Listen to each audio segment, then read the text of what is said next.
श्री पतंजलि महामुनये नमः।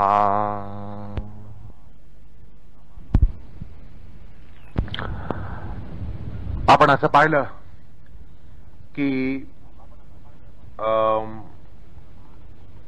प्रमाण आणि विपर्य या दोन वृत्ती या सद्वस्तूबद्दल उठत असतात आणि त्यातली एक म्हणजे प्रमाण वृत्ती, म्हणजे आपल्याला प्रमाण हे सद्वृत्तीबद्दल होत असतं, सद्विषयाबद्दल होत असतं, सद्वस्तूबद्दल तशी वृत्ती प्रमाणवृत्ती उठत असते. आणि विपर्यात सुद्धा आपण असं पाहिलं, त्याला जो विपर्यय होतो तो सद्वस्तूवर आणि सद्वस्तू विषयक असा होत असतो. आरोप्यमान आणि आरोपित अशा दोन्ही वस्तू या सद्वस्तू कोटीच्या असतात आणि आरोप हा कधीही असद्वस्तूचा होत नसतो असं आपण पाहिलं. पण आपल्या ज्या चित्तवृत्ती आहेत त्या केवळ सद्वृत्ती विषयकच असतात किंवा सद्वस्तू विषयक वृत्ती मध्येच वृत्ती व्यापार संभवत असतो असं काही नसतं. तर आपला वृत्ती व्यापार, चित्तवृत्ती व्यापार हा असद्वस्तू विषयक सुद्धा असू शकतो आणि असतो असं आपल्याला आता या विकल्प या सूत्रानिशी कळणार आहे. त्यामुळे या ठिकाणी असं समजायला पाहिजे की ज्या वेळेला आपला चित्त व्यापार किंवा चित्तवृत्ती हा असद विषयक असतो, म्हणजे चित्तवृत्ती ही असद विषयामध्ये असते, त्यावेळेला तशा वृत्तीला विकल्प असं आपण या ठिकाणी समजून घेणं हे प्राथमिक प्रबोधन ठरेल. अर्थात अवस्तू विषयक वृत्ती किंवा वस्तुशून्य वृत्ती, वस्तुशून्य विषयामध्ये उठणारी वृत्ती ही या ठिकाणी आपण विचारान्वित करत आहोत. अर्थात पुन्हा एकदा हा भाग लक्षात घेतला पाहिजे की वस्तुशून्य विषयक वृत्ती किंवा अवस्तू विषयक वृत्ती ही प्रमाण आणि विपर्यय या दोन वृत्तीमध्ये संभवत नसते. अर्थात पहिला प्रश्न या ठिकाणी असा उभा राहतो की अवस्तू म्हणजे काय किंवा वस्तुशून्य म्हणजे काय. तर वस्तुशून्य म्हणजे वंध्यासुत, आकाशपुष्प, नरशृंग, शशशृंग या वस्तू की ज्या कुठेही अस्तित्वात असू शकत नाहीत, असत नाहीत आणि असणार नाहीत. वंध्यासुत हा कधीही शक्य होणार नाही. वंध्यासुताची प्राप्ती कालत्रयी केव्हाही कुठेही होणार नाही. तसंच नरशृंग आणि शशशृंग या गोष्टी अशा आहेत की यांचं अस्तित्व कुठेही नव्हतं, केव्हाही नव्हतं, कुठेही नाहीये, केव्हाही नाहीये, कुठेही नसणार आणि केव्हाही नसणार. तर अशा अवस्तू ज्या असतात त्या विषयात ज्यावेळेला चित्तवृत्ती कार्यान्वित होते किंवा चित्तवृत्तीचा व्यापार होतो त्यावेळेला त्याला विकल्प वृत्ती असं म्हटलं जातं. आता असं आहे की ज्या वेळेला एखाद्या वाक्यामध्ये वंध्यासुत अशा प्रकारचा शब्द आला असेल किंवा वंध्यासुत संबंधात ते वाक्य असेल तर वंध्यासुत ही वस्तू कुठेही विद्यमान असू शकत नाही. असं असून सुद्धा चित्तामध्ये एक काल्पनिक व्यापार होतो, काल्पनिक वलय उठतं. तसं असं जर म्हटलं किंवा तो पहा तो वंध्यासुत आहे किंवा तो वंध्यापुत्र आहे असं जर म्हटलं तर ते ऐकल्यावर चित्ताला एक स्पंदन प्राप्त होतं आणि वाक्यानुरोधाने किंवा वाक्यार्थानुरोधाने, वाक्यार्थाच्या अनुरोधानं एक अर्थ निष्कर्ष काढला जातो, काढण्याचा प्रयत्न केला जातो आणि त्या अनुरोधानं एक प्रकारे वृत्ती मालिका ही चित्तामध्ये तिला विकल्प असं आपण या ठिकाणी समजायला पाहिजे. तर सूत्रकार विकल्प वृत्तीचं लक्षण करताना म्हणतात शब्दज्ञान अनुपाती वस्तुशून्य विकल्प हा म्हणजे वस्तुशून्य विषयामध्ये केवळ शब्दज्ञानाच्या अनुरोधानं जी वृत्ती चित्तामध्ये निघते ती विकल्प असते. आता विकल्प वृत्ती उठण्यासाठी जे आवश्यक घटक असतात ते म्हणजे पहिला घटक असा की अशी वृत्ती उठण्यास अर्थबोध करण्यास योग्य असा व्याकरणशुद्ध वाक्व्यापार, वागेंद्रियाचा व्यापार किंवा शब्द व्यापार किंवा कल्पनेचा व्यापार हा व्हावयास हवा. ही अत्यंत आवश्यक गोष्ट आहे. अर्थात लहान मुलांचं त्यांचे जे निरर्थक आवाज असतात ते वस्तुशून्य आहेत असं मानून किंवा ठरवून सुद्धा त्यापासून श्रोत्यामध्ये एक विकल्प वृत्ती उठते असं म्हणता येत नाही. कारण त्या ठिकाणी शब्द ज्ञान नसतं. म्हणजे केवळ आवाज आणि येणं. लहान मुलांचे आवाज निघतात. लहान मुलं त्यांना भाषा येत नसल्यामुळे ते आवाज करतात. तर ते आवाज या विकल्प वृत्तीमध्ये अंतर्भावित होत नाहीत. कारण त्या ठिकाणी शब्द ज्ञानाचा प्रकार नसतो. तर ते ध्वनी ज्ञान असतं. म्हणजे केवळ आवाज येणं हा ध्वनीचा प्रकार आहे आणि या ठिकाणी ध्वनी ज्ञान सांगितलं जात नाहीये. तर शब्द ज्ञान म्हणजे व्याकरणशास्त्रानुसार शब्द समूह, पद आणि वाक्य समूह हा एका स्फोटानं युक्त असावा लागतो. व्याकरणशास्त्राचा जो स्फोटवाद आहे तो असं ठरवतो की ज्या शब्दानं, पदानं किंवा वाक्यानं वक्त्याला अभिप्रेत असा जो अर्थ आहे तो श्रोत्यामध्ये संक्रमित करण्यास जो व्यापार, मग तो शब्दसमूह, पदसमूह किंवा वाक्यसमूह करत असतो त्याला स्फोट असं म्हणतात. म्हणून शब्दस्फोट, पदस्फोट, वाक्यस्फोट अशा संकल्पना व्याकरणामध्ये आहेत. अर्थात लहान बाळाचं मौखिक त्याचा जो आवाज असतो, मौखिक आवाज काढत असतो लहान बाळ, त्या अर्थानं तो स्फोट ठरत नाही. कारण त्याच्यातून कुठल्याही प्रकारचं अर्थग्रहण होत नाही. पण लहान मुलाच्या आवाजानं जर आपल्याला अर्थग्रहण होत असेल किंवा त्याला काहीतरी हवे, त्याला भूक लागलीये म्हणून तो आवाज करतोय, तर त्या ठिकाणी तो शब्दस्फोट ठरू शकेल.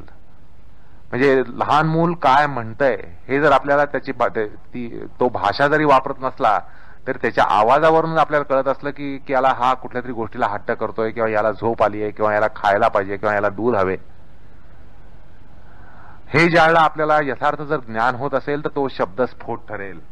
पण जर उगीच नुसता आवाज काढत असेल आणि त्या आवाजाचा आपल्याला काही अर्थबोध होत नसेल तर त्याला शब्दस्फोट म्हणता येणार नाही. कारण स्फोट म्हटल्यानंतर त्या ठिकाणी अर्थाचं आकलन हे व्हावं लागतं. अर्थाचं आकलन त्या ध्वनीद्वारा, शब्दाद्वारा होत असेल तर तो शब्द सुद्धा शब्दस्फोट ठरतो. आणि त्यामुळे असे केवळ आवाजांमागे, ध्वनीमागे अर्थात होत नसेल तर तो शब्द विकल्पाला कारक नसतो. असो, एकूण काय तर शब्द व्यापार हा स्फोटवादाला उतरत असेल तरच, आणि त्यामध्ये तो वस्तुशून्य अशा विषयामध्ये जर तो स्फोट होत असेल, शब्द व्यापार होत असेल तरच तो विकल्प ठरतो. कारण आता असं बघा, वंध्यासुत येत आहे. आता या वाक्यामध्ये कोणीतरी येत आहे असा अर्थ निश्चित त्यातून प्राप्त होतो म्हटल्यानंतर त्याला तो वाक्यस्फोट आहे. त्यात वाक्यस्फोट हा घडतोय. कारण वाक्याच्या अर्थाच्या अनुरोधानं आपल्याला काहीतरी ज्ञान होऊ शकतं.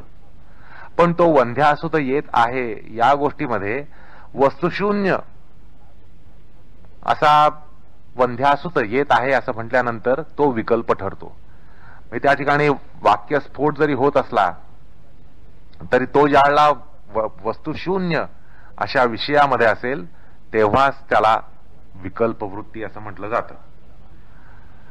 तर हा झाला पहिला घटक, की यामध्ये शब्दस्फोट, पदस्फोट, वाक्यस्फोट हा असावा लागतो, असं व्याकरणशास्त्राच्या अनुरोधानं आणि अनुषंगानं आपल्याला या ठिकाणी विकल्पाच्या वृत्तीबद्दल असं म्हणावं लागतं. दुसरा जो विकल्पातला घटक आहे तो असा की हा व्यापार वस्तुशून्य कोटीचा असावा, म्हणजे ज्या वस्तू कालत्रयी आणि लोकत्रयी विद्यमान नसतात आणि विद्यमान असू शकत नाहीत, अशा वस्तुशून्य विषयातच वाक व्यापार असावा किंवा कल्पना व्यापार हा असावा, तरच तो विकल्प ठरतो. आता असं बघा, एखाद्या पोकळीकडे अंगुली निर्देश केला, एखाद्याकडे पोकळी आहे, त्या ठिकाणी काही नाहीये, त्या पोकळीकडे निर्देश करून ते पहा आकाश पुष्प असं जर म्हटलं तर एखाद्याला असं वाटेल की त्या ठिकाणी काही सुद्धा नसून आकाश आणि पुष्प ही दोन पदं त्या ठिकाणी जी वापरली गेली आहेत, त्या दोन्ही पदांना स्वतंत्र असा अर्थ आहे. आकाश याला अर्थ आहे आणि पुष्प यालाही अर्थ आहे, आणि ती पदं संयुक्तपणे एक पौष्पिक वृत्ती मनामध्ये उठवतात. कारण आकाश ही वस्तू असते आणि पुष्प ही एक वस्तू असते, पण आकाश पुष्प अशी काही वस्तू नसते. तरी सुद्धा आकाश पुष्प अशा निर्देशानं एक पौष्पिक वृत्ती म्हणजे पुष्पविषयक वृत्ती ही चित्तामध्ये उठवली जाते. कारण असं आहे की हे जे वाक्य आहे, म्हणजे पोकळीकडे अंगुली निर्देश करून हा पहा आकाश पुष्प किंवा ते पहा आकाश पुष्प, या वाक्याचा जर आपण विचार केला तर व्याकरण सुसंगत असं ते वाक्य आहे. पद अर्थ अनुरोधानं ज्ञान संक्रमण करण्यासुद्धा ते वाक्य समर्थ आहे. पद आणि अर्थ याच्या अनुरोधानं एक ज्ञान संक्रमण करण्यायोग्य असं ते वाक्य आहे, आणि तसं त्यात सामर्थ्य असतं, त्या वाक्यामध्ये तसं सामर्थ्य असतं. आणि आकाश पुष्प ही वस्तू अस्तित्वात नसते असं जरी माहीत असलं तरीही चंपक सादृश्य किंवा कमल सादृश्य असं एखादं हे पुष्प असावं अशी वृत्ती उगीच मनामध्ये येऊन जाते, एक वलय उठून जातं. त्यामुळे ही जी पौष्पिक वृत्ती असा जो निर्देश केला, त्यात तो पहा आकाश पुष्प किंवा ते पहा आकाश पुष्प म्हटल्यावर घटपट विषयक किंवा व्याघ्रसिंह विषयक वृत्ती अशा वृत्ती त्यावेळेला उठत नाहीत. म्हणजे आकाश पुष्प म्हटल्यानंतर त्या ठिकाणी व्याघ्र वृत्ती उठणार नाही किंवा सिंहाची वृत्ती उठणार नाही, घटपटादी विषयक वृत्ती उठणार नाही, तर एक पौष्पिक वृत्तीच उठेल.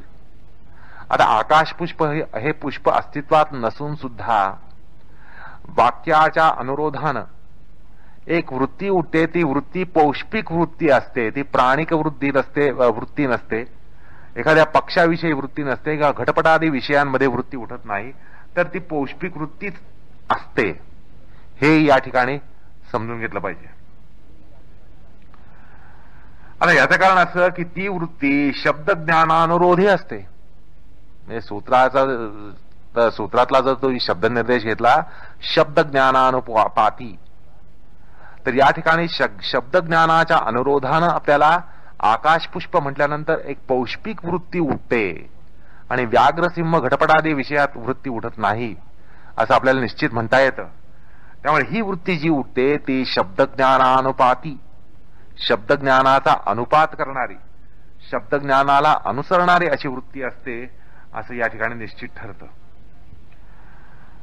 कारण काय की आता हे शब्द कोणत्या विषयात आहेत असं जर प्रश्न केला तर आकाश म्हणजे माथ्यावरील पोकळी आणि पुष्प म्हणजे फूल, त्यामुळे त्या शब्दांच्या अनुरोधानं ही विकल्पवृत्ती उठत असते असा सूत्राचा निर्देश या ठिकाणी आहे. अर्थात शब्दज्ञानानुपाती म्हणजे शब्दज्ञानाच्या अनुरोधानं निघणारी अर्थात आकाश पुष्प असा हा जो शब्द आहे, हे पहा आकाश पुष्प असं म्हणण्यामध्ये हे व्याकरण सुसंगत वाक्य आहे. पुन्हा आकाश पुष्प या पदाने शब्दज्ञानाला अनुसरणार असं ज्ञान, एक वृत्ती एक निर्माण होऊ शकते. निरर्थक शब्द या ठिकाणी नाहीयेत. तर आकाशपुष्प हा निरर्थक शब्द नाहीये, तर हा अवस्तुविषयक शब्द आहे. त्यामुळे निरर्थकता आणि वस्तुशून्यात्मकता ह्यामध्ये या ठिकाणी आपण फरक लक्षात घेतला पाहिजे. आता जर असं म्हटलं, हे पहा अटपटतट, तर या अटपटतट या शब्दाला कुठलाही अर्थ प्राप्त होऊ शकत नाही. हे शब्द निरर्थक आहेत. अटपटतट हे शब्द निरर्थक आहेत. पण हे पहा आकाशपुष्प हे शब्द निरर्थक नाहीयेत, तर वस्तुशून्य आहेत. तर असा हा विकल्पवृत्तीचा एक परिचय करून घेतला पाहिजे की शब्दज्ञानानुपाती अशी वृत्ती असते. शब्दज्ञानाच्या अनुरोधानं ही वृत्ती उठत असते. आता थोड्या खोलवर जाऊन आपण सूत्रमीमांसा करूया. शब्दज्ञान या सूत्रगत शब्दावरून असं म्हणता येतं की शब्दाच्या सांकेतिक अर्थांना चतुर्विध सत्ता असते. आलं का लक्षात? शब्दाच्या सांकेतिक अर्थांना चतुर्विध सत्ता असते. आता ही चतुर्विध सत्ता कशी? तर पहिली म्हणजे पारमार्थिक सत्ता, ज्याला ट्रू एंटिटी असं म्हणता येईल.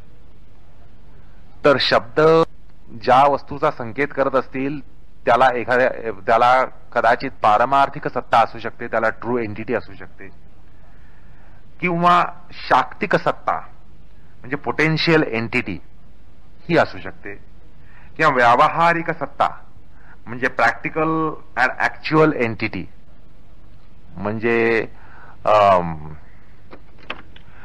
वास्तविक सत्ता, वस्तुआकाराने सत्ता, ती वास्तविक सत्ता. आणि चौथी म्हणजे प्रातिभासिक सत्ता, इल्युजरी एंटिटी. अशा प्रकारे पारमार्थिक सत्ता, शाक्तिक सत्ता आणि व्यावहारिक सत्ता आणि प्रातिभासिक सत्ता अशा 4 सत्ता शब्दाच्या संकेतातून किंवा शब्दार्थाच्या संकेतातून प्राप्त होऊ शकतात. आता असं पहा की ज्या वेळा आपण पाणी हा शब्द विशिष्ट द्रव्याचा संकेत करण्यासाठी वापरतो, पाणी हा शब्द आपण विशिष्ट द्रव्याच्या संकेताकरता वापरतो, संकेत करण्यासाठी वापरतो, त्यावेळी काय असतं की जर पारमार्थिक सत्ता त्या ठिकाणी अभिप्रेत असेल तर वैज्ञानिक स्तरावरून हायड्रोजन ऑक्सिजन या वायुद्वयांचा निर्देश मानता येईल. पाणी म्हटल्यानंतर काय तर थोडं भौतिकशास्त्राच्या दृष्टिकोनातून पाण्याची पारमार्थिक सत्ता म्हणजे काय तर शेवटी H2O यांचा विद्युत संयोग. त्यामुळे पाणी म्हटल्यानंतर हायड्रोजन ऑक्सिजन असा अर्थ त्या ठिकाणी काढता येतो. अर्थात हे वायुद्वय त्या ठिकाणी निर्देशित असतात असं पारमार्थिक दृष्ट्या त्या शब्दाचा संकेत हा मानता येतो. आता ज्यावेळी आकाशातील कृष्ण मेघांकडे अंगुली निर्देशन करून म्हणजे काळे ढग साठलेले आहेत, आकाश हे मेघाने आक्रमिले गेलेले आहे, आणि त्यावेळेला आपण मेघांकडे जर अंगुली निर्देश करून म्हटलं हे पहा पाणी, तर त्या ठिकाणी पाण्याची जी शाक्तिक सत्ता असते त्याचा निर्देश ठरेल, म्हणजे पोटेन्शियल एंटिटी. कारण काळ्या मेघामध्ये काय असतं तर पाऊस असतो, पाऊस म्हणजे पाणी.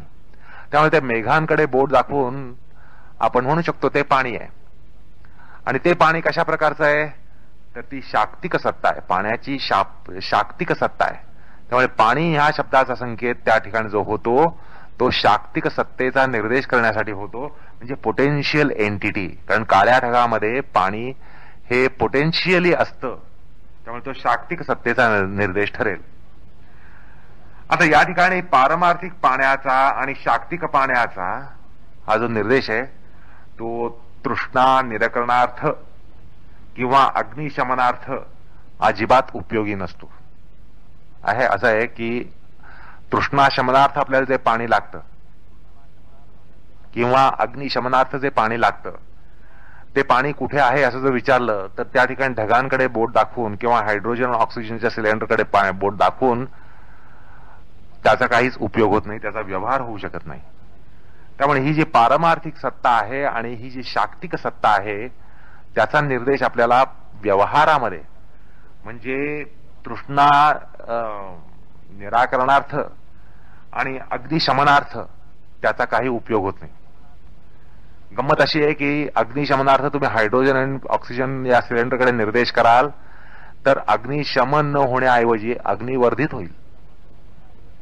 असो, आता एखाद्या जलाशयाकडे जर बोट दाखवून म्हटलं हे पहा पाणी, तर पाण्याच्या व्यावहारिक सत्तेचा निर्देश हा त्या ठिकाणी दिसेल.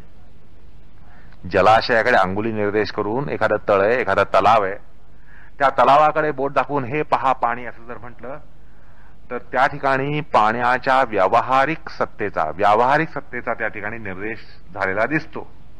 कारण त्या पाण्याला तृष्णाशमनार्थ आणि अग्निशमनार्थ वापरता येतं, त्याचा उपयोग होऊ शकतो. पण ज्यावेळी वाळवंटामध्ये मृगजळाकडे बोट दाखवून हे पहा पाणी असं जर म्हटलं, असा निर्देश केला तर त्या ठिकाणी पाण्याच्या प्रातिभासिक सत्तेचा निर्देश केला जात असतो आणि त्याच कारण त्याचा तृष्णा आणि अग्निशमनार्थ विनियोग हा शक्य होणार नसतो किंवा होत नसतो हे आपल्याला स्पष्ट कळतं. तर अशा प्रकारे पाणी या एका शब्दाचा निर्देश हा पारमार्थिक सत्ता, शाक्तिक सत्ता, व्यावहारिक सत्ता आणि प्रातिभासिक सत्ता अशा 4 सत्तांसाठी होऊ शकतो असं या ठिकाणी आपल्याला म्हणता येईल. आता हा विचार का आपण करतोय तर शब्दज्ञानानुपाती, शब्दज्ञानाला अनुसरणार अशी ही वृत्ती आहे. मग शब्दज्ञानाला अनुसरणारी वृत्ती म्हटल्यानंतर शब्दज्ञान हे किती प्रकारचं होऊ शकतं हे आपल्याला या ठिकाणी समजलं पाहिजे आणि तो भाग जो आहे तो या ठिकाणी अपेक्षित आहे म्हणून हा भाग सांगितला. आता विकल्पवृत्तीचा जो विषय असतो हे लक्षात घ्या. आता विकल्पवृत्तीचा जो विषय असतो त्याला या सत्ता चातुष्ट्यापैकी कोणतीच सत्ता नसते आणि म्हणून त्याला वस्तुशून्य असं म्हटलं जातं. एखाद्या गोष्टीला वस्तुशून्य का म्हटलं जातं तर आपल्याला ती वस्तू माहीत नाही म्हणून त्याला वस्तुशून्य म्हटलं जात नाही, किंवा आपल्या ज्ञानाच्या कक्षेत किंवा ज्ञानाच्या निष्कर्षणाद्वारा आपण ती वस्तू असू शकत नाही असं जर आपल्याला वाटत असेल तर ती अवस्तू ठरत नाही, ती निर्वस्तू ठरत नाही. तर ह्या 4 सत्तांमध्ये कुठलीच सत्ता त्या वस्तूला ज्या वेळेला नसते त्यावेळेला ती वस्तू वस्तुशून्य ठरत असते. अर्थात ती वस्तू त्या ठिकाणी निस्सत्ताक ठरते, कारण या 4 सत्तांपैकी एकही सत्ता त्या वस्तूला त्याचं अनुगमन करता येत नाही किंवा ती सत्ता त्याला नसते किंवा त्यातल्या कुठल्याही सत्तेचा अंगीकार त्या वस्तूला करता येत नाही. असं म्हटल्यानंतर ती अवस्तुक सत्ता, निर्वस्तुक सत्ता असते असं ठरतं. आता बघा, म्हणून वंध्या पुत्र, आकाश पुष्प, शशशृंग, नरशृंग वगैरे हे वस्तुशून्य आहेत, यांना वस्तुशून्य ठरवलं जातं. त्याचं कारण यातली एकही सत्ता त्यांना प्राप्त नसते. आता वंध्या पुत्रादींना पारमार्थिक सत्ता नसते म्हटल्यावर पुढली कुठलीच सत्ता नसते हे दर्शनार्थीनं पक्क समजावं. म्हणजे पारमार्थिक सत्ता जर एखाद्या वस्तूला नसेल तर कुठलीच सत्ता संभवू शकत नाही असं एक दर्शनार्थीनं या ठिकाणी समजून घेतलं पाहिजे. अर्थात पारमार्थिक सत्ता ही फार महत्वाची सत्ता असते, अर्थात ती मौलिक आणि मूळ अशी सत्ता असते आणि ती जर नसेल तर बाकीच्या कुठल्याही सत्ता संभवू शकत नाही हे या ठिकाणी दर्शनार्थीनं समजून घेतलं पाहिजे. आता वंध्यासुताला पारमार्थिक सत्ता नसल्यानं इतर सत्ता नसतात असंही निष्कर्ष या ठिकाणी काढता येतं. आता असं बघा की वंध्येच्या पोटी जन्मू शकेल असा शाक्तिक अवस्थेतील वंध्यासुत एखाद्या पुरुषाच्या वीर्यात असेल असं समजणं म्हणजे वंध्यासुताला शाक्तिक सत्ता आहे असं मानणं आहे. आलं का लक्षात? एखादी जी वंध्य आहे या वंध्येच्या पोटी जन्मू शकेल असा शाक्तिक अवस्थेतील वंध्यासुत एखाद्या पुरुषाच्या वीर्यात असेल असं समजणं म्हणजे वंध्यासुताला शाक्तिक सत्ता असते, म्हणजे पोटेन्शियल एंटिटी असते असं मानणं यासारखा हास्यास्पद प्रकार तोच. आलं का लक्षात? म्हणजे आपल्याला वंध्यासूत कुठे दिसत नाही तर असं आपल्याला म्हणता येत नाही की तो शाक्तिक दृष्ट्या असेल, पुरुषाच्या वीर्यामध्ये तो आहे. म्हणजे एखाद्या वंध्येचा सुत हा एका पुरुषाच्या वीर्यामध्ये आहे या म्हणण्याला काहीच अर्थ नाहीये. पुरुषाच्या वीर्यामध्ये शाक्तिकतः पोटेन्शियली तो त्या ठिकाणी आहे असं म्हणणं म्हणजे हा फार मोठा विनोद आहे. यासारखा हास्यास्पद प्रकार हाच. आणि म्हणून व्यावहारिक सत्तेला उतरेल असं मानणं हा विनोदाचा बाप. आलं का लक्षात? म्हणजे ज्याला पारमार्थिक सत्ता नाही, शाक्तिक सत्ताही नाही, त्याला व्यावहारिक सत्ता संभवू शकेल हा विनोदाचा विनोद आहे, विनोदाचा बाप आहे. आणि त्यामुळे त्याचा आरोपही कुठे होऊ शकत नाही. एखाद्या खांबावर आपण वंध्यासुताचा आरोप कधीही करू शकणार नाही आणि करणं म्हणजे हा विनोदाचा पितामह ठरेल, विनोदाच्या बापाचा बाप ठरेल. तर त्यामुळे त्याचा आरोप तर कुठेच होऊ शकत नाही. पारमार्थिक सत्ता नाही, त्याला शाक्तिक सत्ताही कशी नाही आपण आता पाहिलं, शाक्तिक सत्ता नाही म्हणून व्यावहारिक सत्ता कशी नाही हेही पाहिलं, आणि व्यावहारिक म्हणून त्याचा प्रातिभासिक सत्ता सुद्धा कशी नाही असं आपण पाहिलं. आणि आपण विपर्याचा विचार करताना सुद्धा हा प्रकार पाहिला की वंध्यासुताचा आरोप हा कुठेही होऊ शकत नाही. एखाद्या खांबावर वंध्यासुताचा आरोप होऊ शकत नाही हे आपण विपर्य सूत्रामध्ये पाहिलं. तर आता असं आहे की वस्तुशून्य अशा विषयांना कोणतीच सत्ता नसते असा या ठिकाणी आपल्याला निष्कर्ष काढायचा आहे. आता फार तर त्यांना वैकल्पिक सत्ता असते असं म्हणता येईल. या ठिकाणी उद्गारवाचक चिन्ह आहे असं समजा. त्यांना या चारही सत्ता नाही तर मग त्यांना सत्ता आहे कुठली, तर वैकल्पिक सत्ता आहे असं फार तर म्हणा. पण निसत्ताक सत्ता मांडणं, निसत्ताक सत्ता मांडणं यासारखा शास्त्रशून्य प्रकार दर्शनशास्त्रासारख्या काटेकोर शास्त्रात अजिबात संभवत नाही असं या ठिकाणी ठणकावून सांगावं असं वाटतं. म्हणजे तुम्ही त्याला वस्तुशून्य असा जो वंध्यासूत आहे त्याला वैकल्पिक सत्ता असते असं म्हणाल तर त्याला निसत्ताक सत्ता असते असं म्हणण्यासारखा प्रकार होईल. आणि असं म्हणणं हा शास्त्रशून्य प्रकार आहे. आणि असा शास्त्रशून्य प्रकार दर्शनशास्त्रासारख्या काटेकोर शास्त्रात संभवणं कदापिही शक्य नाही. असो, आता शब्द हे कल्पनेचं उपादान कारण असतं. शब्द हे कल्पनेचं उपादान कारण असतं. शब्द हे कल्पनेचे उपादान कारण असतात. म्हणजे शब्दाशिवाय कल्पना रंजन होतच नसतं, होऊ शकत नाही. कल्पनेच्या सृष्टीमध्ये सुद्धा तुम्ही ज्यावेळेला कल्पनेच्या सृष्टीमध्ये वावरता त्यावेळेला शब्द ज्ञानाशिवाय आणि शब्दाशिवाय त्याचा संभवच नाहीये. आणि विकल्प ही वस्तुशून्य कल्पना असल्या कारण विकल्प हा शब्दांशिवाय संभवू शकत नाही असंही या ठिकाणी आपण समजलं पाहिजे. आता विकल्प वृत्ती ही जेव्हा चित्तात उठते त्यावेळेला चित्त व्यापार कशा प्रकारचा असतो असा एक आद्य प्रश्न या ठिकाणी उभा राहतो. चित्तामध्ये ज्यावेळेला विकल्प वृत्ती उठते त्यावेळेला चित्त व्यापार हा कशा प्रकारचा असतो असा एक आद्य प्रश्न या ठिकाणी उभा राहतो. आणि म्हणूनच असा प्रश्न भाष्यकार उभा करतात सूत्रभाष्याच्या सुरुवातीला. तर ते म्हणतात स न प्रमाणोपराही न विपर्योपराही.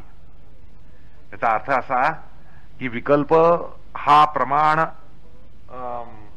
अंतर्गत असा ठरत नाही, प्रमाणांतर्गत तो उतरत नाही, तसंच विपर्याअंतर्गत सुद्धा तो उतरत नाही. विकल्प हा प्रमाणांतर्गत उतरत नाही, तसा तो विपर्याअंतर्गत सुद्धा उतरत नाही.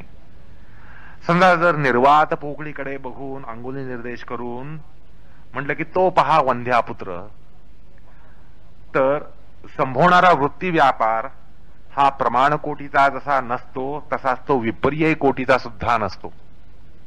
कारण निर्वात पोकळीवर कुठेही वंध्यापुत्राचा आरोप काही संभवत नसतो आणि या ठिकाणी सुद्धा आरोप केला जात नाहीये. असो, आता विकल्प हा प्रकार एकंदरीत निष्प्रयोजक, बाष्कळ, निष्फळ, अर्थशून्य आहे. अर्थशून्य शब्द व्यापार आहे आणि असावा अशी एक कल्पना दृढ होते. आपल्याला असं वाटतं की विकल्प म्हटल्यानंतर हे काहीतरी निष्प्रयोजक, बाष्कळ, अर्थशून्य असा शब्द व्यापार असावा अशी एक मनामध्ये धारणा होते. विशेषतः विकल्पवृत्तीची उदाहरणं जी आपण पाहतो किंवा जी सांगितली जातात, शशशृंग, नरशृंग, आकाशपुष्प, वंध्यासुत आणि असे तत्सम वस्तू या ठिकाणी निर्देशित असल्यानं विकल्प विषयक हा जो ग्रह आहे की हे निष्फळ आहे, निष्प्रयोजक आहे, बाष्कळ आहे, तर तो ग्रह जास्त दृढ होतो, पक्का होतो. असत आणि अविद्यमान वस्तूचाच निर्देश या विकल्पात असला किंवा अत्यंत असंभवनीय वस्तूचा निर्देश यासाठी विकल्पवृत्तीचा जरी उपयोग होत असला, त्याचा प्रयोग होत असला आणि त्याद्वारा काही ज्ञान संक्रमित जर होत असेल तर तो विकल्प ठरतो. आणि विकल्प वृत्तीजनक एक शब्द व्यापार हा त्या ठिकाणी होत असल्यामुळं आणि काहीतरी एक संक्रमण, ज्ञान संक्रमण होत असल्यामुळं, बोध संक्रमण होत असल्यामुळं त्याला निरर्थक म्हणता येत नाही. सुसंगत आणि निरपलाप शब्दांना अर्थांचं विग्रहीकरण किंवा आकारदायित्व करण्याचं सामर्थ्य असतं. आलं का लक्षात की सुसंगत आणि निरपलाप शब्दांना ज्यात अपलाप नाहीये आणि जे निरर्थक नाहीयेत अशा शब्दांना अर्थांचं विग्रहीकरण, अर्थांना आकार देणं, अर्थांचा एक विग्रह बनवणं, अर्थाची एक मूर्ती बनवणं, ज्या प्रकार शब्द प्रपंच असा केला जातो की त्याद्वारा एक आपल्याला मूर्ती, आकार मूर्ती ही करता येते. कशाद्वारा? तर अर्थाद्वारा. तर तशा प्रकारे हे अर्थाचं विग्रहीकरण असं म्हणतात. ते अर्थाचं विग्रहीकरण संभवतं आणि आकारदायित्व करण्याचं सामर्थ्य सुद्धा त्या शब्दामध्ये असतं. आता विशेषतः ज्या विषयाची वस्त्वाकारतेने उपलब्धी नसते, ज्या वस्तूला किंवा ज्या विषयाला वस्त्वाकारतेने उपलब्धी नसते त्या ठिकाणी शब्दज्ञान महात्म्य करणे विकल्पाला एक भावात्मक भूमिका असते. तर दरवेळेला विकल्प म्हटल्यानंतर काहीतरी निरर्थक आणि काहीतरी बाष्कळ असं ठरवण्याचं कारण नाहीये. कारण असं आहे की ज्या वेळेला आपल्याला विषय हे दृश्यमान नसतात, त्यांचं कुठलंही लक्षण हे सांगता येत नाही, विलक्षण असे विषय असतात,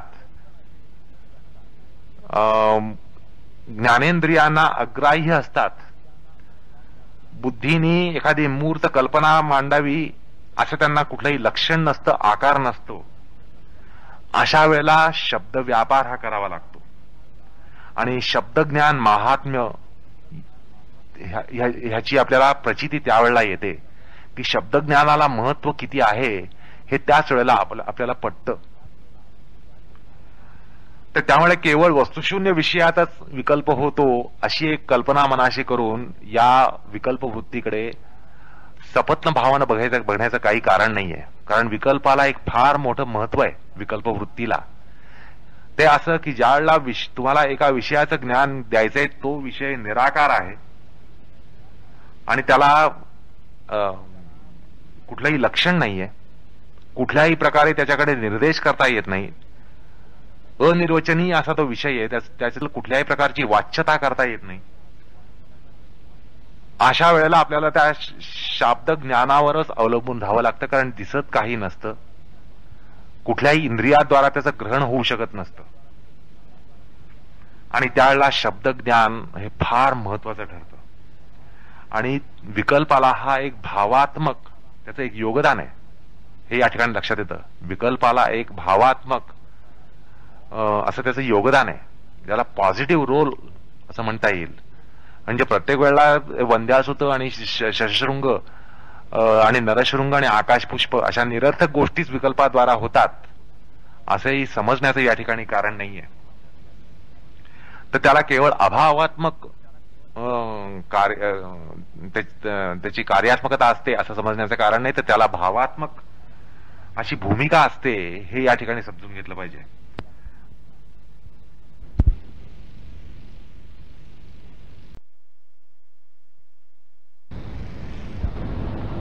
तर त्याला केवळ अभावात्मक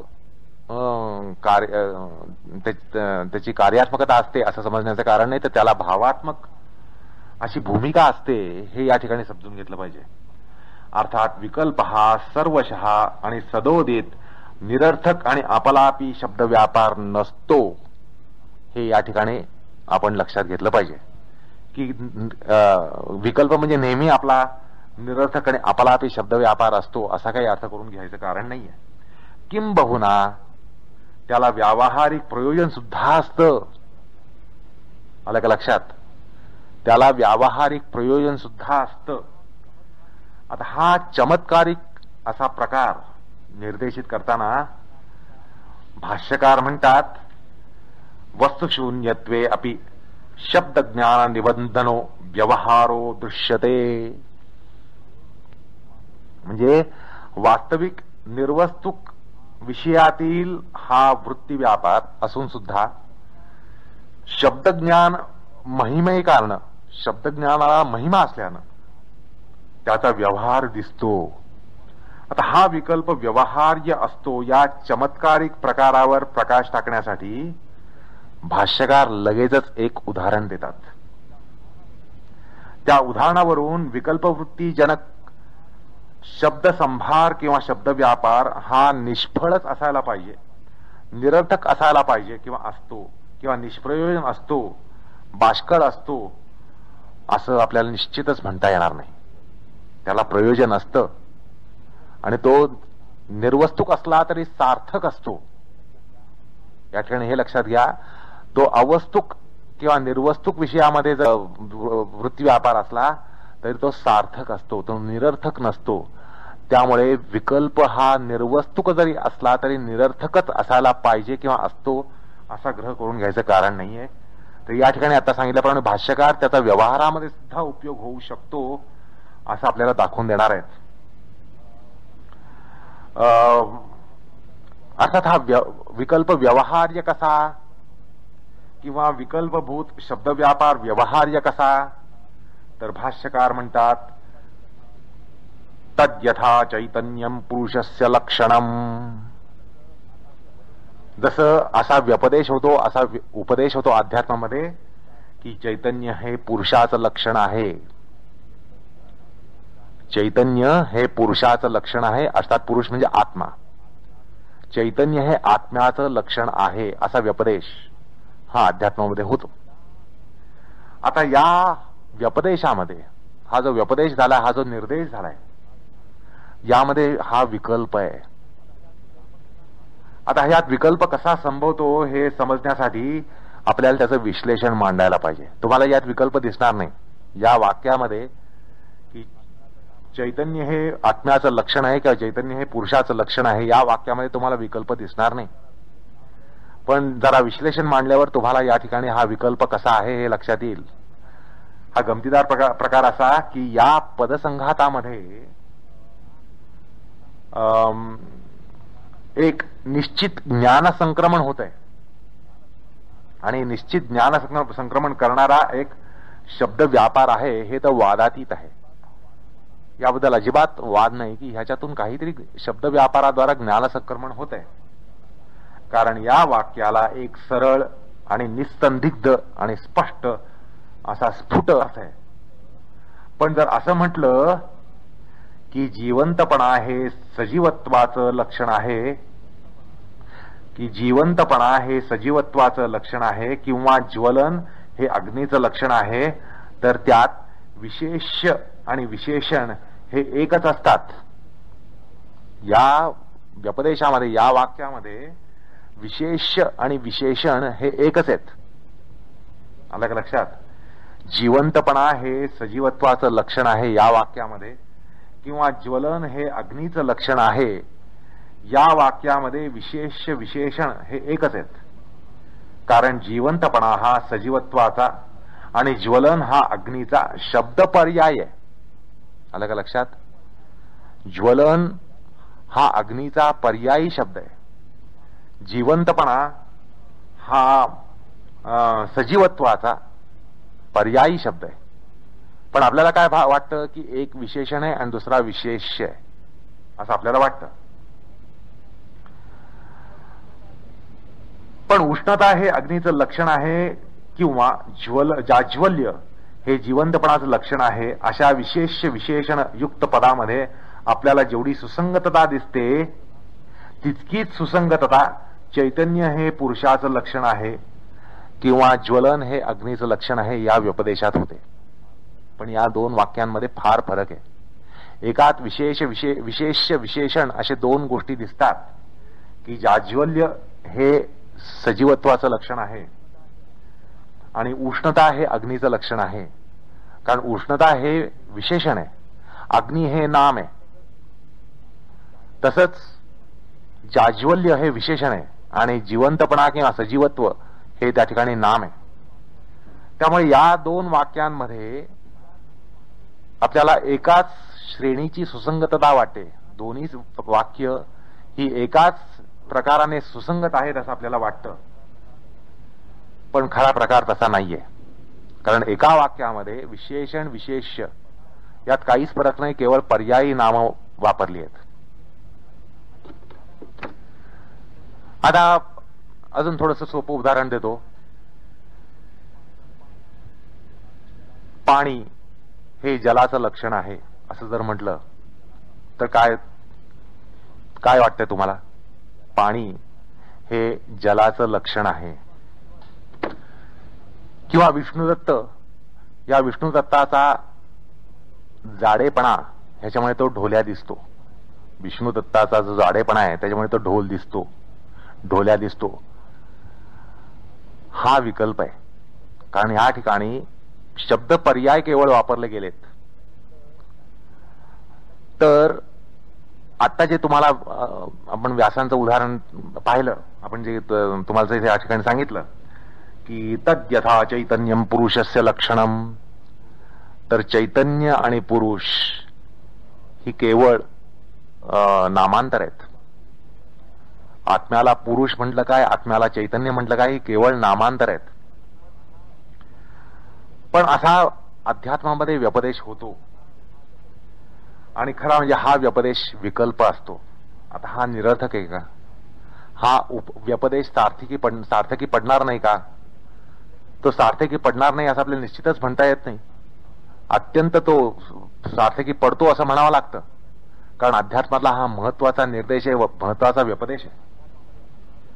आणि अध्यात्मामध्ये असा व्यपदेश, असा निर्देश, असा उपदेश हा नेहमीच होत असतो. आणि त्यामुळे या ठिकाणी आपल्या लक्षात येतं की विपर्यय म्हणजे केवळ निष्फळ असा शब्दव्यापार, निरर्थक शब्दव्यापार असं मांडण्याचं कारण नाही. आणि अशी धारणा पक्की होऊ नये किंवा अशा धारणेने मनामध्ये बीज धरू नये म्हणूनच भाष्यकार ताबडतोब सांगतात की विकल्पाला एक पॉझिटिव्ह कार्य आहे, भावात्मक असं एक त्याचं कार्य आहे आणि त्याचं लगेच उदाहरण हे देतात. तर या ठिकाणी आपल्याला असं निश्चित दिसतं की विकल्पामध्ये अपलाप असायलाच पाहिजे असा काही दुराग्रह धरता कामा नाहीये. कारण हा काही अपलाप नाहीये. म्हणजे चैतन्य हे पुरुषाचं लक्षण आहे, चैतन्य हे आत्म्याचं लक्षण आहे, यात कुठल्याही प्रकारचा अपलाप नाहीये. पण वाक्याचं जर आपण विश्लेषण केलं तर आपल्याला असं लक्षात येतं की विशेषण आणि विशेषित असे दोन पृथक घटक या ठिकाणी काही मिळत नाहीयेत. म्हणजे व्याकरणशास्त्र दृष्ट्या जर विचार केला तर या ठिकाणी विशेषण आणि विशेषित असे दोन घटक मिळत नाहीत, पण वाक्यामध्ये ते दृश्यमान होतात. कारण चैतन्य हे पद जे विशेषण रूप भासतं ते वास्तविक पुरुष किंवा आत्मा या शब्दाचं पर्यायी शब्दरूप असतं. त्यामुळे हे जर आपण भाष्य पद या ठिकाणी पाद या ठिकाणी पाहिला, भाष्यातलं वाक्य जे पाहिलं त्याचं दुसरं रूपांतर म्हणजे चैतन्य हे चैतन्याचं लक्षण असतं असं म्हटलं काय, आणि चैतन्य हे आत्म्याचं लक्षण असतं असं म्हटलं काय, काही खरं म्हणजे फरक नाहीये.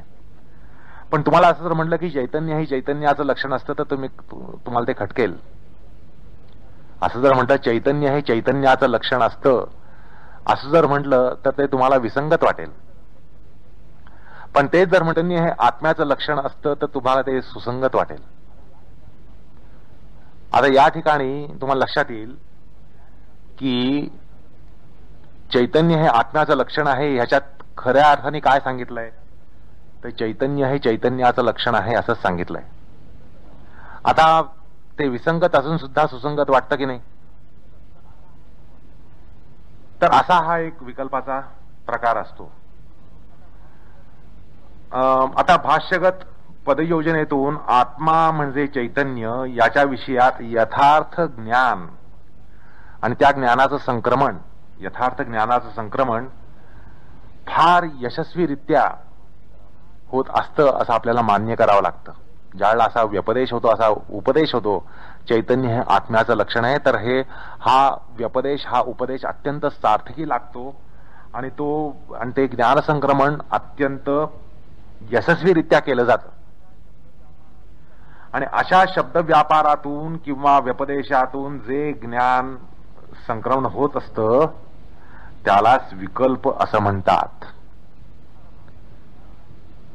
आता भाष्यगत उदाहरणामध्ये वस्तुशून्य कोठं आणि कसं आहे आणि ते कसं संभवतं ते आपण या ठिकाणी पाहूया. आता भाष्यातलं जे आपण उदाहरण घेतलं त्यात वस्तुशून्य तो कुठे आलेला आहे आणि कसं आलेलं आहे हे पाहूया. आता लक्षणातीत म्हणजे लक्षणापलीकडे, ज्याचं लक्षण करता येत नाही, ज्याचं वर्णन करता येत नाही, लक्षणातीत असा जो पुरुष आहे, असा जो आत्मा आहे, असं जे चैतन्य आहे, म्हणजे लक्षणातीत असा जो पुरुष आहे ज्या विशेषणाद्वारा लक्षित केला गेला आहे तशा लक्षणाची सत्ता पुरुषामान नसते. म्हणजे ज्या विशेषणाने पुरुषाचं वर्णन केलं गेलेलं आहे तशा धर्माची सत्ता, तशा लक्षणाची सत्ता आत्म्यात नसते. म्हणजे ज्या लक्षणाची सत्ता आत्म्यात नाही त्या लक्षणाद्वारा पुरुषाचा निर्देश या ठिकाणी केला गेला आहे. आता असं पहा, उष्णता हा धर्म अग्नीमध्ये विद्यमान असतो. उष्णता हा अग्नीचा धर्म आहे आणि हा धर्म अग्नीमध्ये विद्यमान असतो. जिथं अग्नी आहे तिथं उष्णता आहे आणि म्हणून उष्णता हा अग्नीचा धर्म आहे आणि तो अग्नीमध्ये नेहमीच विद्यमान असतो. उष्णतेशिवाय अग्नी कुठेही संभवणार नाही. त्यामुळे उष्णता ही सवस्तुक सत्ता ठरते. त्यामुळे उष्णतेला एक सत्ता निश्चित होते की अग्नीमध्ये उष्णता असते, अग्नीची उष्णता असते, अग्नीला उष्णता असते म्हटल्यानंतर उष्णतेला सत्ता आली. तसा चैतन्य हा धर्म पुरुषात विद्यमान असतो असं म्हणता येत नाही. कळलं का? जसं आपण म्हणतो की उष्णता हे अग्नीचं लक्षण आहे, तशाच प्रकारे चैतन्य हे पुरुषाचं लक्षण आहे हे वाक्य सांगितलं गेलंय. या दोन वाक्यामध्ये तशा त्या दृष्टीने फरक नाहीये. लक्षण आणि लक्षित असे जे दोन घटक आहेत ते दोन्ही वाक्यांमध्ये सारखेच आहेत. उष्णता हे अग्नीचं लक्षण आहे आणि चैतन्य हे पुरुषाचं लक्षण आहे. यात हे दोन्ही वाटतात, दोन्ही प्रकार सारखेच वाटतायत. पण असं आहे की अग्नीचा उष्णता हा जसा धर्म आहे किंवा त्याचे जे लक्षण आहे तशा प्रकारे पुरुषाचं किंवा आत्म्याचं चैतन्य हे लक्षण असतं असं म्हणता येत नाही. कारण चैतन्यच पुरुष असतो. आलं का लक्षात? जे लक्षित लक्षण असा या ठिकाणी संबंध करता येत नाही, कारण चैतन्यच पुरुष असतो. धर्मातीत, गुणातीत, लक्षणातीत पुरुषावर जो लक्षणारोप होतोय, लक्षणाचा आरोप होत आहे किंवा होत असतो, त्या लक्षणाचा लक्षण म्हणून अभावच असतो. लक्षण म्हणून तुम्हाला जे सांगितलं चैतन्य, त्या लक्षणाचा अभावच असतो. मात्र नसलेल्या धर्माचा आरोप मात्र अशा धर्मातीत वस्तूवर होत नसतो. आलं का लक्षात? की चैतन्य हा त्याचं लक्षण नाहीये, कारण चैतन्यच आत्मा आहे. त्यामुळे अग्नीसारखा आहे असं आपण कधीच म्हणत नाही, कारण त्या ठिकाणी लक्षित आणि लक्षण हे आपल्याला वेगळे दिसायला पाहिजेत. किंवा ही जी तुलना किंवा अनॉलॉजी जे म्हणतायत, तर अग्नीसारखा असतो या म्हणण्याला किती अर्थ आहे. तसाच हा प्रकार आहे, कारण चैतन्य हे लक्षण नाहीये. अग्नीसारखा तप्त झाला आहे ह्या म्हणण्यात लक्षण आणि लक्षित हे एकच आहेत. अग्नीसारखा तप्त झालेला आहे या म्हणण्यात जसा लक्षित आणि लक्षण हा प्रकार नाही, तसाच चैतन्य हा पुरुषाचं लक्षण आहे ह्या पदामध्ये तसाच प्रकार संभवतो.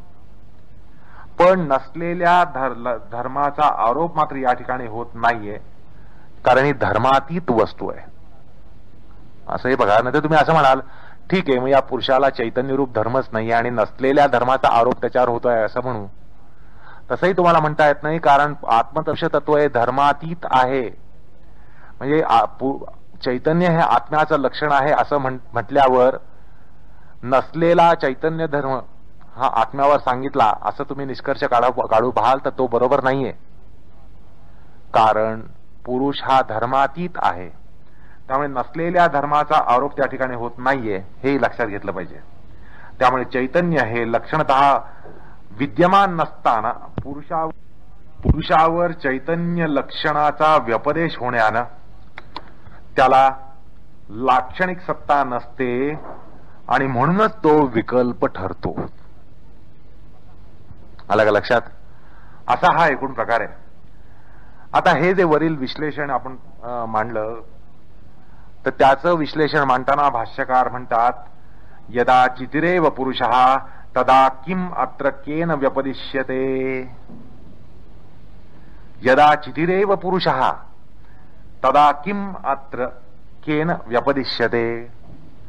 ते असं विचारतात की जेव्हा चैतन्यच पुरुष आहे, चैतन्यच आत्मा आहे, तर कोणती वस्तू कोणत्या लक्षणाद्वारा विशेषित आहे बरं. अर्थात हा प्रकार असाच आहे जसं म्हणावं की आकाश हे आकाशासारखं असतं. आकाश हे आकाशासारखं असतं ह्या म्हणण्यात जितकी सुसंगतता असेल किंवा विसंगतता असेल, किंवा सुसंगतता नसेल आणि विसंगतता नसेल, ती तसाच प्रकार हा आहे. या ठिकाणी नामस्थानीय आकाश आणि विशेषस्थानीय आकाश हे ससत्ताक असलं तरी विशेषण स्थानीय आकाश वस्तुशून्य असतं. विशेषण स्थानीय आकाश हे वस्तुशून्य आहे, त्याला सत्ताच नाहीये असं या ठिकाणी स्पष्ट दिसतं. तसाच वस्तुशून्यत्वाचा प्रकार यावरील भाष्यपादामध्ये व्यपदेशित आहे. परंतु अशा व्यपदेशाला सप्रयोजकता असते याविषयी खुलासा मांडताना भाष्यकार म्हणतात, भवती च व्यपदेशे वृत्ती यथा चैत्रस्य गौः इति. याचा अर्थ असा की वरील हा जो व्यपदेश आपण पाहिला, त्या व्यपदेशातून एक वृत्ती उठतेच. जशी वृत्ती चैत्राची गाय अशा व्यपदेशात उठते. चैत्राची गाय असं म्हटल्यावर आपल्यामध्ये जे ज्ञान होतं, संक्रमण होतं, तशाच प्रकारे पुरुषाचं चैतन्य, आत्म्याचं चैतन्य या म्हणण्यामध्ये आहे. कारण चैत्राची गाय असा जो बोध होतो, तसाच पुरुषाचं चैतन्य किंवा आत्म्याचं चैतन्य असा बोध या उदाहरणामध्ये, भाष्यपादामध्ये जे उदाहरण आले त्यात तसा बोध होत असतो.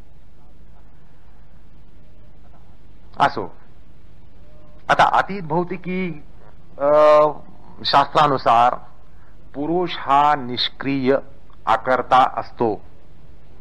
किंबहुना निष्क्रियत्व आणि पौरुषेयत्व हे त्या ठिकाणी असतं. पण निष्क्रियत्व हा जडतत्वाचा धर्म सुद्धा असतो. म्हणजे प्रतिषिद्ध वस्तू धर्म हा पुरुषावर सांगितला जातो. तसंच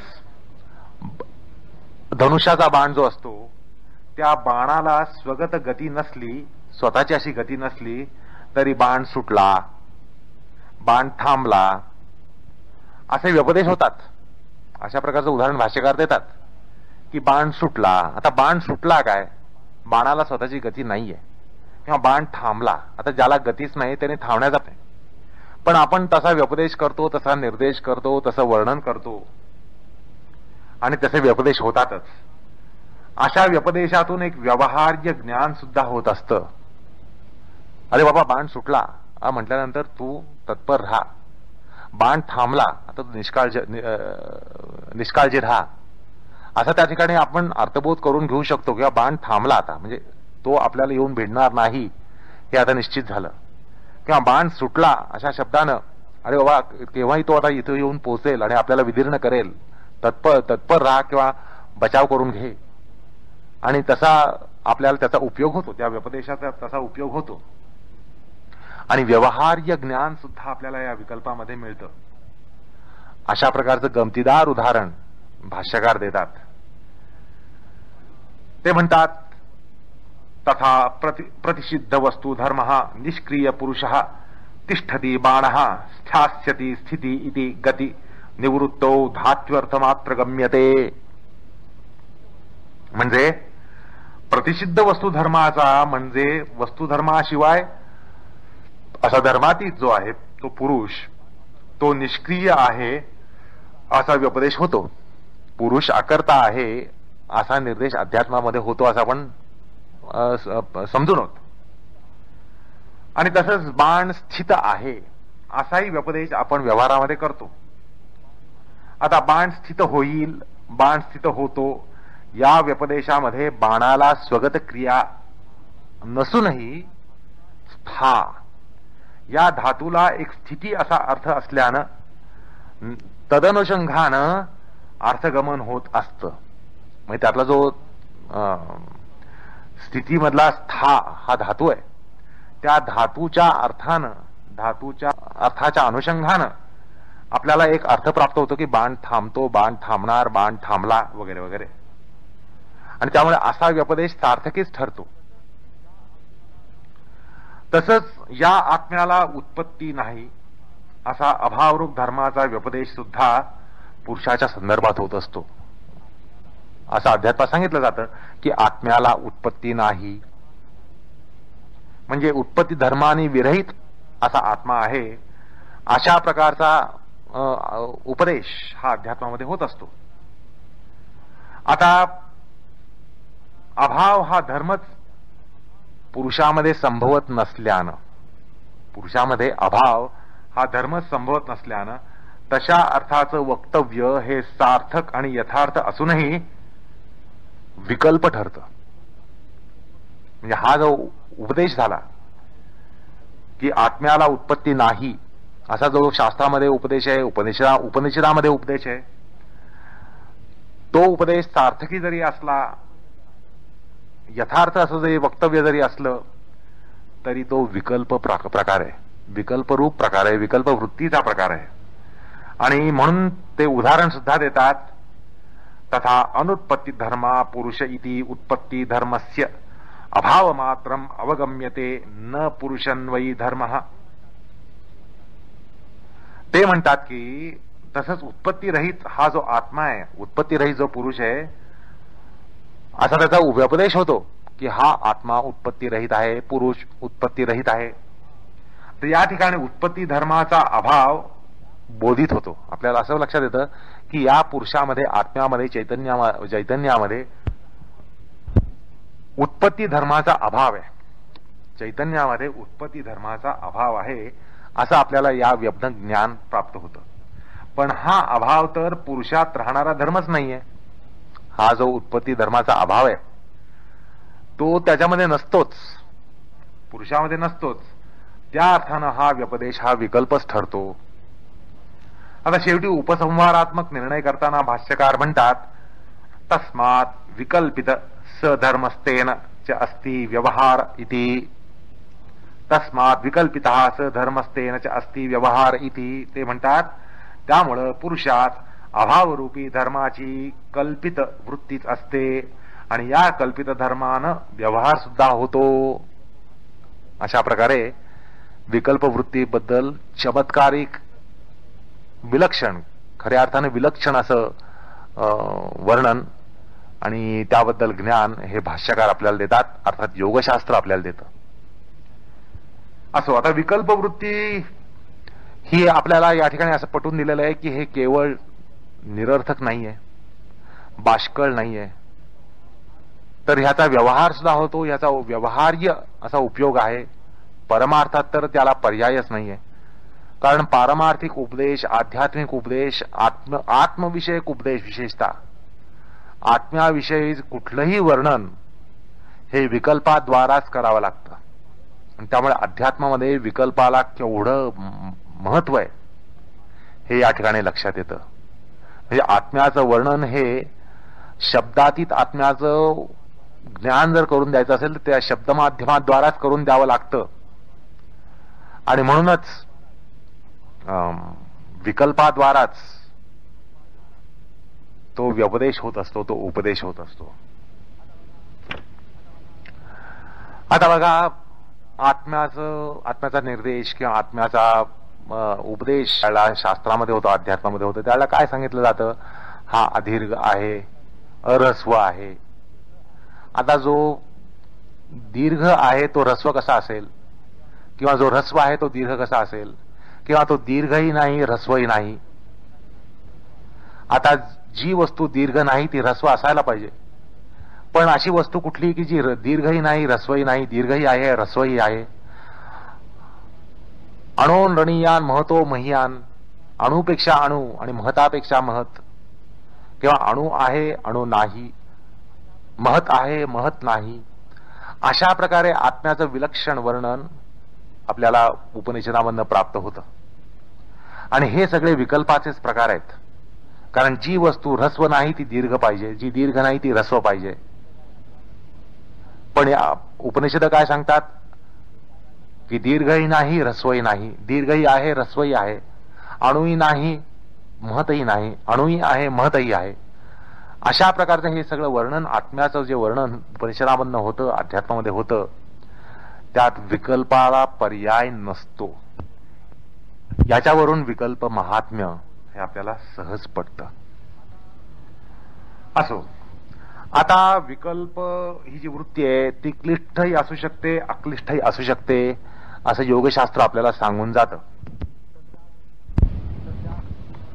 तर त्या दृष्टीनं थोडा उहापोह करणं या ठिकाणी अपेक्षित असतं आणि आवश्यक असतं. आता विकल्प वृत्ती ही ज्याला योग निवृत्त्यात्मक असेल, म्हणजे योगधर्मापासून परावृत्त करणारी असेल, योगधर्मापासून निवृत्त करणारी असेल, योगधर्मापासून पतित करणारी असेल, त्याला ती क्लिष्ट असते असं निश्चित म्हणता येतं. पण विकल्पवृत्ती ही योग प्रवृत्त्यात्मक असते, योगामध्ये प्रवृत्ती करते, योगधर्माभिमुख करते, योगारूढ करते, योगामध्ये दृढ करते, योग संस्कारामध्ये दृढ करते. तो विकल्प अक्लिष्ट असतो असं आपल्याला निश्चित म्हणता येतं. आता समजा असा उपदेश केला की योग साधनेत तू जर प्रवृत्त झालास, हे मित्रा, तू जर योग साधनेमध्ये जर प्रवृत्त झालास तर तुला वंध्या पुत्राच्या भूताची बाधा पोचेल. तू जर योग साधनेत प्रवृत्त झालास तर तुला वंध्या पुत्राच्या भूताची बाधा पोचेल आणि तुला अनिष्ट प्राप्ती होईल. तुला अनिष्ट अशा गोष्टीची परंपरा तुझ्या मागे लागेल. तर यामुळे काय होईल, तर योगधर्म विन्मुखता येईल. तो योगापासून च्युत होईल, योगधर्म सोडून देईल, त्याच्याशी काडीमोड करेल, तो योगधर्म विन्मुख होईल आणि त्यामुळे ती क्लिष्ट वृत्ती ठरेल. तो विकल्प क्लिष्ट प्रकारचा ठरेल, क्लिष्ट वर्गाचा ठरेल. पण जर असा उपदेश झाला की हे मित्रा, तू आत्मीयतेनं योग कर, योग साधना कर. तू जर आत्मीयतेनं योग साधना केलीस, तत्परतेनं केलीस, तर 2 तपांनंतर तुला एक आकाश पुष्प मिळेल. आणि ते तुला आकाश पुष्प प्राप्त झालं तर ते केवळ हुंगण्याच्या निमित्तानं तू एखादी इच्छा धरावी आणि ते फूल हुंगावं. मग तुला इष्टप्राप्ती आणि अनिष्ट निवृत्ती अशा तुझ्या कुठल्याही संकल्पना, जे कुठलेही संकल्प हे पूर्ण होतील. तुला इष्टप्राप्ती अनिष्ट निवृत्ती केवळ ते फूल हुंगण्यानं होईल.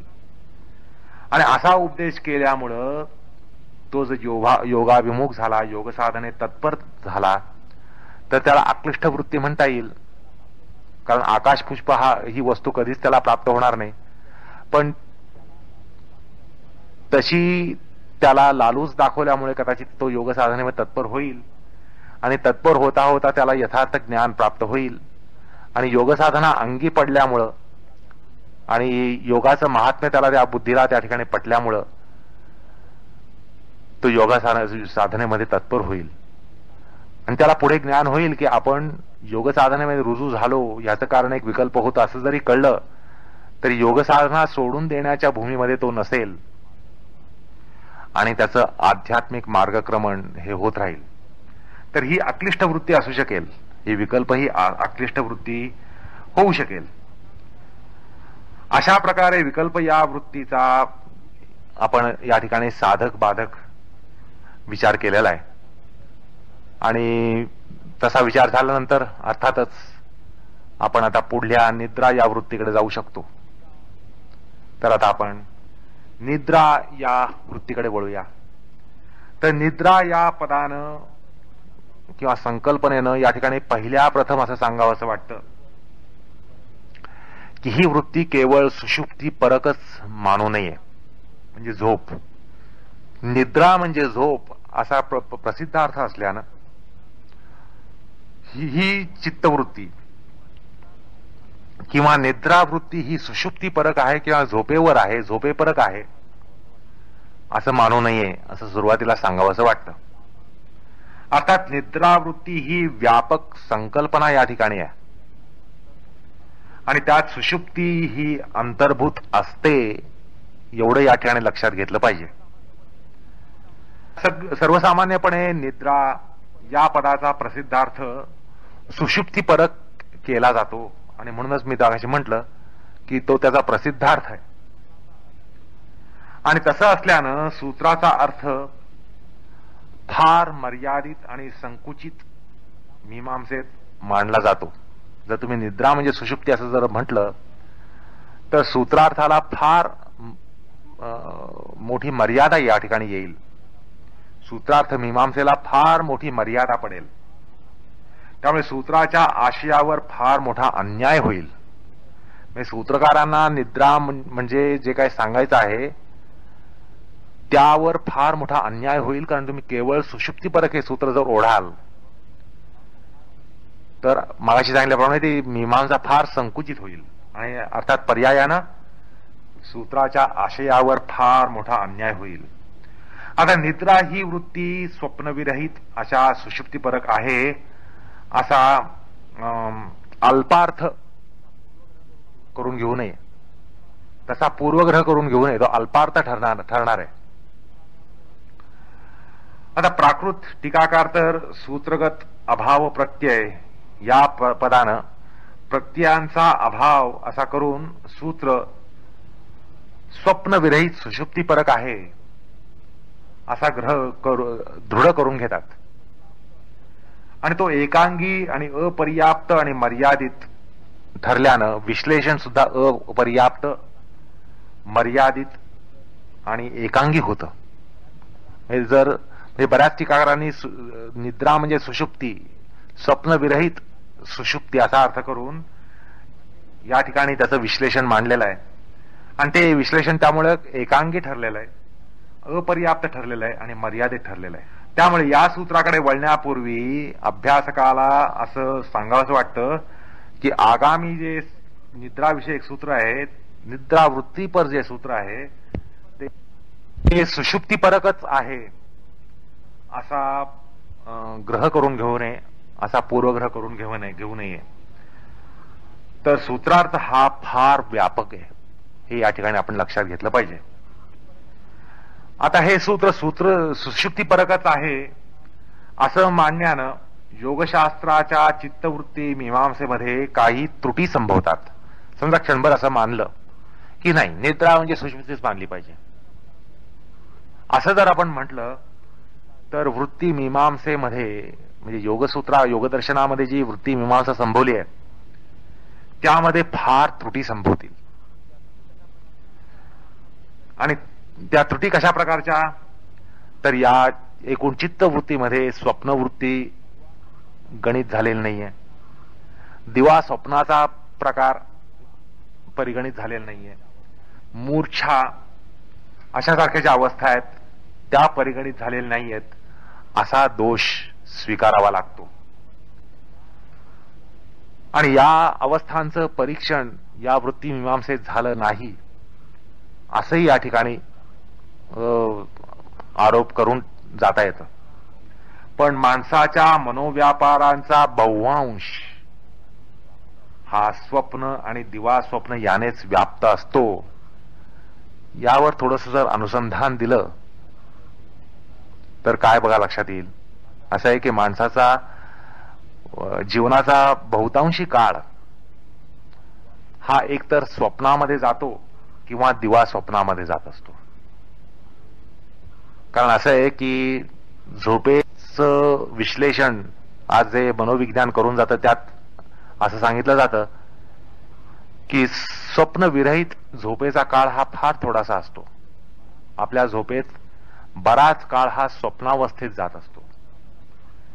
आणि तसंच थोडस जर आपण विचार केला तर आपला दिवसात जागृतावस्थेतला जो काळ आहे त्यातला बहुतांशी काळ हा डे ड्रीमिंग मध्ये जात असतो. कल्पनाविलास हा इतका प्रचंड असतो, त्यामुळे दिवा स्वप्नाचा प्रकार हा आपल्या जीवनाला फार मोठ्या प्रमाणात व्याप्त करतो.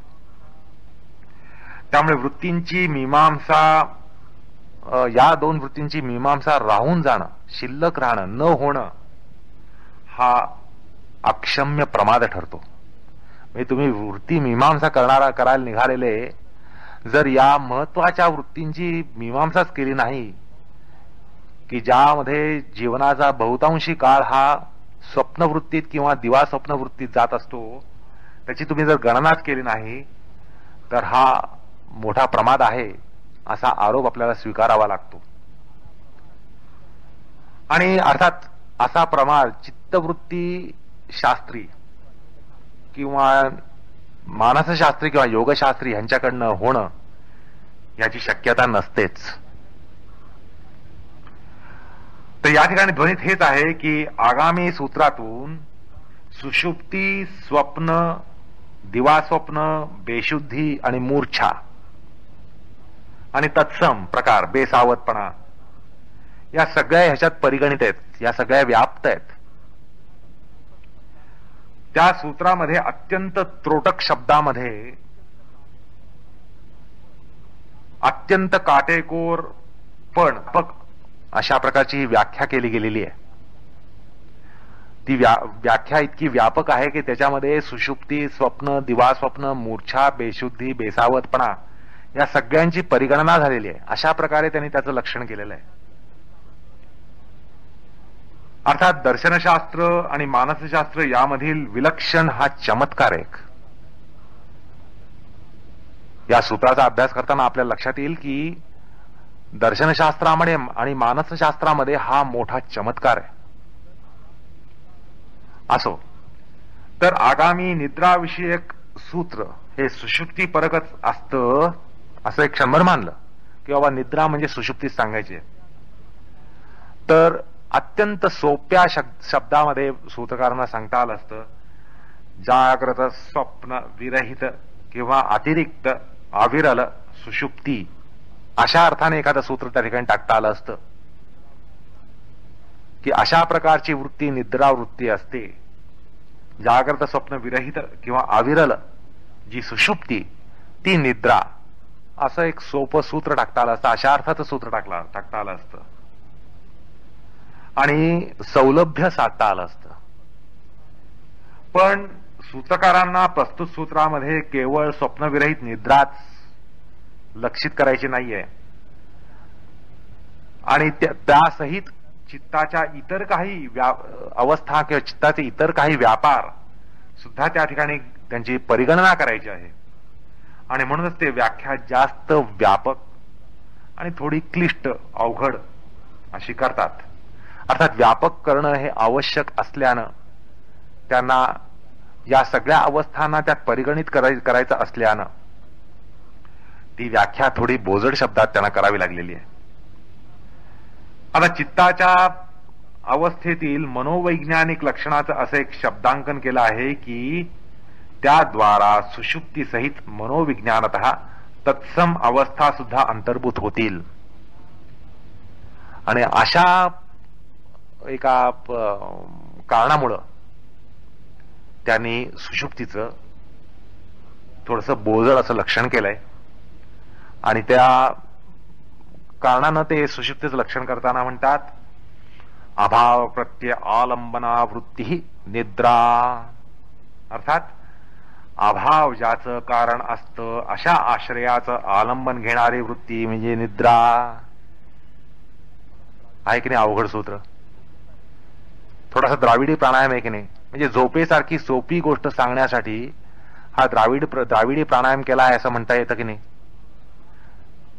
अभाव ज्याचं कारण असतं अशा आश्रयाचं आलंबन घेणारी वृत्ती निद्रा, असं आडेवेडे घेऊन ते लक्षण करतात. ते काय तुम्हाला झोप यावी म्हणून? नाही, तसं नाहीये. आणि केवळ झोपेचं लक्षण करण्यासाठीही नाहीये, तर त्यांना या इतर अवस्था त्यात परिगणित करायच्या असल्यामुळे त्याने अशी शब्द योजना केली. तर आपण आता त्या सूत्राकडे वळूया, पण तो प्रकार पुढल्या प्रसंगी. कृष्णार्पणमस्तू.